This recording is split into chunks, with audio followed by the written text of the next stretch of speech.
Aspirants இருக்கக்கூடிய கம்மி டைமில் சிஏ எப்படி யூட்டிலைஸ் பண்ணலாம் அப்படிங்கிறத பார்க்கறதுக்கு முன்னாடி ஒரு வார்னிங். அதாவது நீங்கள் பெய்டு கண்டென்ட்டை குரூப்பில் ஷேர் பண்ணக்கூடிய ஆஸ்பிரண்ட்டை தான் இனிமேல் ஸ்டாப் பண்ணிவிடுங்க.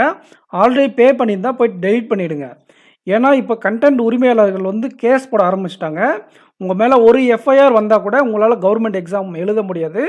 நிறைய பேருக்கு இந்த விஷயம் தெரியாமல் இருக்கும். எவ்வளோ யார் கெஞ்சி கேட்டாலும் இனிமேல் நீங்கள் பெய்டு கண்டென்ட்டை குரூப்ஸில் ஷேர் பண்ணாதீங்க. நீங்களும் முடிஞ்ச வரை பர்ச்சேஸ் பண்ணி யூஸ் பண்ண பாருங்கள். இனிமேல் நிறைய பெய்ட் கண்டென்ட்ஸ் குரூப்பில் கிடைக்க வாய்ப்புகள் குறைவு தான். அப்படி பண்ணால் கூட அவங்க மேலே ஆக்ஷன்ஸ் எடுத்துகிட்ருக்காங்க. நீங்கள் வேணும்னா பெய்டாக வாங்கிக்கோங்க. சோர்ஸஸ் லிமிட்டடாக வச்சுக்கோங்க. பே பண்ணி வாங்கிக்கோங்க. ஓகேங்களா? நீங்கள் இருக்கக்கூடிய கம்மி டைமில் கரண்ட் அஃபேர்ஸ் எப்படி படிக்குதுன்னு தெரியாத ஆஸ்பிரண்ட்ஸுக்கு தான் இந்த வீடியோ. அதாவது ஆவரேஜ் ஆஸ்பிரண்ட்னா என்ன பண்ணணும், பிகினர்ஸ்னால் என்ன பண்ணணும், டாப்பர் என்ன பண்ணணும்னு தனித்தனியாக பார்த்துடலாம். நீங்கள் ஒரு பிகினராக இருக்கிற பட்சத்தில் சிஏக்கு ப்ரிப்பேர் பண்ணுறதுனால வேலை வரும்ன்றது ரொம்ப 100% உண்மை தான். ஆனால் சிஏ மட்டுமே வச்சுக்கிட்டு உங்களால் வேலை வாங்க முடியாது. என்ன பண்ணிடுவாங்க அப்படின்னா, டே ஃபுல்லாக உட்காந்து சிஏ மட்டுமே படிச்சுட்டு இருப்பாங்க. இந்த தப்பை யாரும் பண்ணாதீங்க. அப்படி பண்ணால் கண்டிப்பாக உங்களால் எக்ஸாம் கிளியர் பண்ண முடியாது. நமக்கு ஆப்டி ரீசனிங்கும் ரொம்ப முக்கியம். இப்போ ஆவரேஜ் ஆஸ்பிரண்ட்டோ டாப்பர்ஸோ ரொம்ப நேரம் சிஏக்கு ஸ்பெண்ட் பண்ணுறாங்கன்னா, அவங்க லாஸ்ட் 10 டேஸ்லேருந்து ஒரு 15 டேஸில் மார்க் டெஸ்ட் ப்ராக்டிஸ் பண்ணாலே போதுமானது அவங்க எக்ஸாம் கிளியர் பண்ண. ஏன்னா அவங்க ஆல்ரெடி மெயின் சிலபஸை கம்ப்ளீட் பண்ணிட்டாங்க. பிகினர்ஸ் ஆப்டி ரீசனிங் கான்செப்டில் ஒர்க் அவுட் பண்ணுங்கள். நம்ம கொடுக்கக்கூடிய சீரீஸும் பாருங்கள். உங்களுக்கு ப்ராப்பராக சிலபஸை ஃபஸ்ட்டு கம்ப்ளீட் பண்ணுங்கள். அதுக்கப்புறம் நீங்கள் சிஏக்கும் மார்க் டெஸ்ட்டுக்கும் இம்பார்ட்டன்ஸ் கொடுக்கலாம். ஓகேங்களா? இது ஒன் ஆஃப் த பார்ட்டாக தான் இருக்கணும் உங்களுக்கு சிஏன்றது. மற்றவங்களுக்கு அப்படி கிடையாது. டாப்பர்ஸ் ஆவரேஜ் வந்து அதிகமாக எஃபர்ட் போடுவாங்க சிஏக்கு. ஏன்னா அந்த 2 3 மார்க் அவங்களுக்கு முக்கியம். ஆனால் நீங்கள் பாஸ் பண்ணணும்னா சிஏ மட்டும் வச்சுட்டு உங்களால் பாஸ் பண்ண முடியாது. அண்டு இப்போ சிஏ வந்து ஸ்கோரிங் பார்ட்டும் கிடையாது. ஓகேங்களா? அப்படி இருக்க பட்சத்தில் உங்களோட ஸ்கோர் பூஸ்ட் பண்ணணும்னா ஆப்டி ரீசனிங்க்கு அதிகமான முக்கியத்துவம் கொடுக்கணும். சரி, எப்படி சார் படிக்கிறது அப்படின்னா, ஒரு பிகினர்னால் எப்படி படிக்கணும், ஆவரேஜ் ஆஸ்பிரண்ட்னா எப்படி படிக்கணும்னு சொல்லிடுறேன். இது பாருங்கள், அஃபேர்ஸ் க்ளோட் நீங்கள் ஃபாலோ பண்ணுறீங்கன்னா இதில் ஒன்லைனர் கொடுப்பாங்க, ஹெட்லைன்ஸ். இந்த ஹெட்லைன்ஸை ஒரு டைம் நீங்கள் வாசித்து பார்த்துருங்க. வாசித்து பார்த்துட்டு ஒரு டைம் ஹெட்லைன்ஸை வாசித்து பார்த்துட்டு அவங்களுடைய ஹேண்ட் ரிட்டன் நியூஸை படிச்சிருங்க. ஹேண்ட் ரிட்டன் நியூஸில் என்ன கொடுத்துருப்பாங்க அப்படின்னு பார்த்தீங்கன்னா, என்ன நியூஸு. ஓகேங்களா? இப்போ பாருங்கள், எக்ஸிம் பேங்க்கு 1 பில்லியன் ரைஸ் பண்ணியிருக்காங்க, 10 இயர் பாண்டு. ஸோ இது எதுக்காக ரைஸ் பண்ணியிருக்காங்க, அதே மாதிரி தான் ஒரு மெர்ஜர் நடந்தால் என்ன, யார் யார் மெர்ஜர் நடந்திருக்காங்க, எவ்வளோ அமௌண்ட்டு, என்ன டேட்டு, இந்த மாதிரி உங்களுக்கு என்ன நீங்கள் படிக்கணுமோ அது இங்கே இருக்கும். ஓகேங்களா? ஒன்லைனர் படிச்சுட்டு இதை படிச்சுட்டு ஒரு 7 டேஸ் கம்ப்ளீட் பண்ணுங்கள். ஓகேங்களா? 7 டேஸ் நீங்கள் கம்ப்ளீட் பண்ணிவிட்டு இதே மாதிரி தான் இருக்கும் ஹேண்ட் ரிட்டன் நோட்ஸ் ஃபுல்லாக. இது வந்து பிகினர்ஸ் சிஏ படிக்க தெரியாதவங்களுக்கு, படிக்க வராதவங்களுக்கு ஹெல்ப் பண்ணுறதுக்கு என்ன நியூஸ் நீங்கள் படிக்கணுன்றதுக்காக கொண்டு வரப்பட்டது.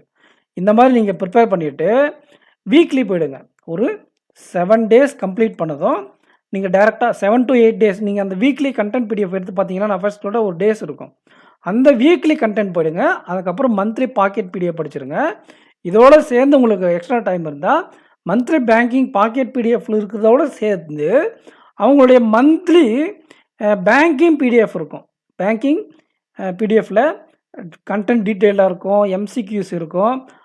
அதை நீங்கள் தெளிவாக படிச்சிருங்க. எம்சிக்யூ நீங்கள் பர்ச்சேஸ் பண்ணி வச்சுருந்தீங்கன்னா குவிஸாகவும் அட்டன் பண்ணி பார்த்துக்கோங்க. இதெல்லாம் லாஸ்ட் டைமில் பண்ணக்கூடிய விஷயம்.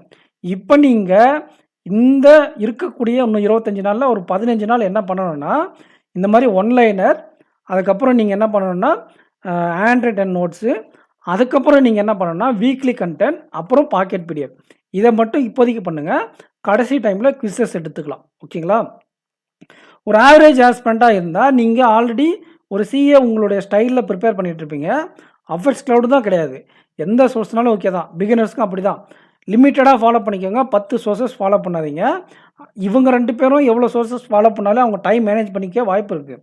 பட் நீங்கள் ஆப்டி ரீசனிங்க்கு அதிகமான டைம் ஃபோக்கஸ் பண்ணுங்கள். ஆவரேஜ் ஆஸ்பிரண்ட் உங்களை பற்றி பார்க்கலாம்.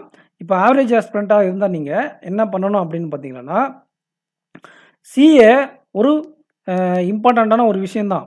பட் ஆனால் நீங்கள் மார்க் டெஸ்ட்லேயும் செக்ஷனல் டெஸ்ட்லேயும் ஆப்டி ரீசனிங் ஃபோக்கஸ் பண்ணிக்கிட்டு நீங்கள் வீக்லி பிடிஎஃப் படிச்சிருக்கீங்களோ, மந்த்லி பிடிஎஃப் படிச்சிருக்கீங்களோ எல்லாமே ஓகே தான்.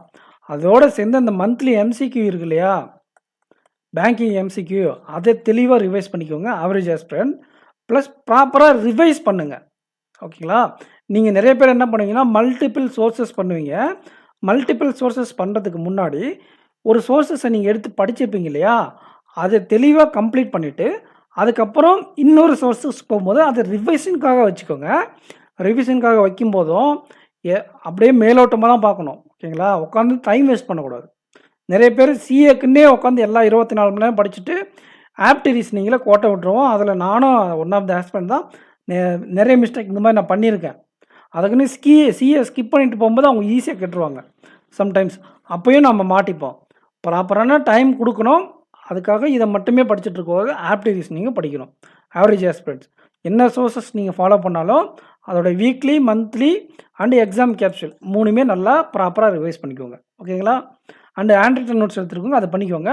கடைசி 10 டேஸில் கியூசஸ் மாதிரி ப்ராக்டிஸ் பண்ணிக்கோங்க. ஓகேங்களா?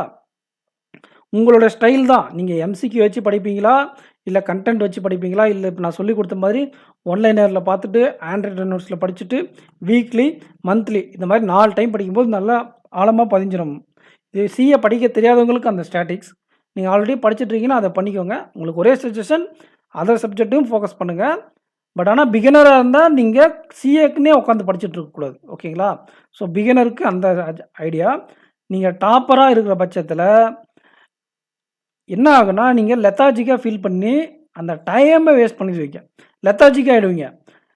டெஸ்ட்டு தானே போட்டுக்கலாம் லாஸ்ட் 10 டேஸில், மார்க் டெஸ்ட் தானே லாஸ்ட் 10 டேஸில் போட்டுக்கலாம், சிஏ தானே லாஸ்ட் 10 டேஸில் போட்டுக்கலாம், ப்ரிலிம்ஸ் ரிசல்ட் வரட்டும் பார்த்துக்கலாம், நமக்கு தான் எல்லாமே தெரியுமே. இந்த மாதிரி ஐடியாவில் இருக்க வேண்டாம். உங்களுக்கு நான் ஒரு ஃபேக்ட் சொல்கிறேன். இப்போ எஸ்பிஐ கிளர்க்கில் ஆல்ரெடி அப்ரெண்டிஸாக ஒர்க் பண்ணிக்கிறவங்களுக்கு கொஞ்சம் ரிசர்வேஷன் போயிட்டுருக்கு. மெயின்ஸில் காம்படிஷன் அதிகமாகிட்டுருக்கு. ஒரு ஆவரேஜ் ஆஸ்பிரண்ட் உங்களை பீட் பண்ணுறதுக்கு நிறைய சான்சஸ் இருக்குது. ஸோ நீங்கள் அதுக்கு இடம் கொடுக்க வேண்டாம். நீங்கள் ஆவரேஜ் ஆஸ்பிரண்ட்டோ, பிகினர்ஸோ, டாப்பர்ஸோ எந்த விதமான ஆஸ்பிரண்ட்டாக கேட்டகரியில் இருந்தாலும் உங்களுக்கு நான் சொல்லக்கூடிய ஒரே விஷயம், டைமை ப்ராப்பராக யூட்டிலைஸ் பண்ணுங்கள், ப்ராப்பராக இன்வெஸ்ட்மெண்ட் பண்ணுங்கள். ஈக்குவலாக எல்லா சப்ஜெக்ட்டுக்கும் இம்பார்ட்டன்ஸ் கொடுங்க. ஒரு வாரம் ஃபுல்லாக மேக்ஸ் படிக்கிறது, ஒரு வாரம் ஃபுல்லாக கரண்ட் அஃபேர்ஸ் படிக்கிறது, ஒரு வாரம் ஃபுல்லாக ரீசனிங் படிக்கிறது, இந்த தப்பை நிறைய பேர் பண்ணுவாங்க.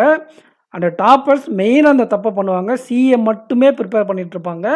ஏன்னா நமக்கு தான் ஆப்ட் ரீசனிங் தெரியுமே அப்படின்ட்டு கடைசி நேரத்தில் ஸ்பீட் பிக்கப் பண்ண முடியாமல் ஒரு பதட்டத்துலேயும் ஒரு ஸ்ட்ரெஸ்ஸுக்குள்ளேயும் உள்ளே போயிடுவோம். நம்ம ஈவந்தோம் டாப்பராக இருந்தாலும் எக்ஸாம் டைமில் சில பேருக்கு ஸ்ட்ரெஸ் வரும். சிலபஸ் கம்ப்ளீட் ஆகாமல் இருந்தால் ப்ராப்பராக ஈக்குவலாக சிலபஸை கொண்டு போங்க. நீங்கள் எக்ஸாம் கிளியர் பண்ணிவிடுவீங்க. மாடரேட் ஆஸ்பிரண்ட்டுக்கும் அதே தான். ஈக்குவலாக ப்ரையாரிட்டி கொடுத்து எல்லா சப்ஜெக்ட்டும் கொண்டு போங்க. பிகினர்ஸை பொறுத்தவரை மினிமம் சோர்ஸஸை ஃபாலோ பண்ணுறது உங்களுக்கு சேஃபு. கரண்ட் அஃபேர்ஸ்க்கு ஆல்டர்னேட்டிவ் சோர்ஸஸுக்கு போக வேண்டாம். ஒரே சோர்ஸஸ் படிங்க. அதே ப்ராப்பராக ஒழுங்காக படிச்சுக்கோங்க. ஆப்ட் ரீசனிங்கில் கான்செப்டில் ஒர்க் பண்ணுறது பிகினர்ஸ்க்கான ப்ராப்பர் ஸ்ட்ராட்டஜி. ஓகேங்களா? உங்களுக்கு இந்த வீடியோ பிடிச்சிருக்குன்னு நினைக்கிறேன். வீடியோக்கு லைக் பண்ணிவிட்டு உங்கள் ஃப்ரெண்ட்ஸுக்கு ஷேர் பண்ணுங்கள். அண்டு ஃபைல்ஸை யாருக்கிட்டையும் ஷேர் பண்ணாதீங்க. எனி பேக்கேஜ் வேணால் AK10 அப்படிங்கிற கூப்பன் கோட் யூஸ் பண்ணி ஆஃபர்ஸ்ல பர்ச்சேஸ் பண்ணிக்கோங்க. So thank you aspirants. நெக்ஸ்ட் வீடியோவில் மீட் பண்ணலாம். தேங்க்யூ.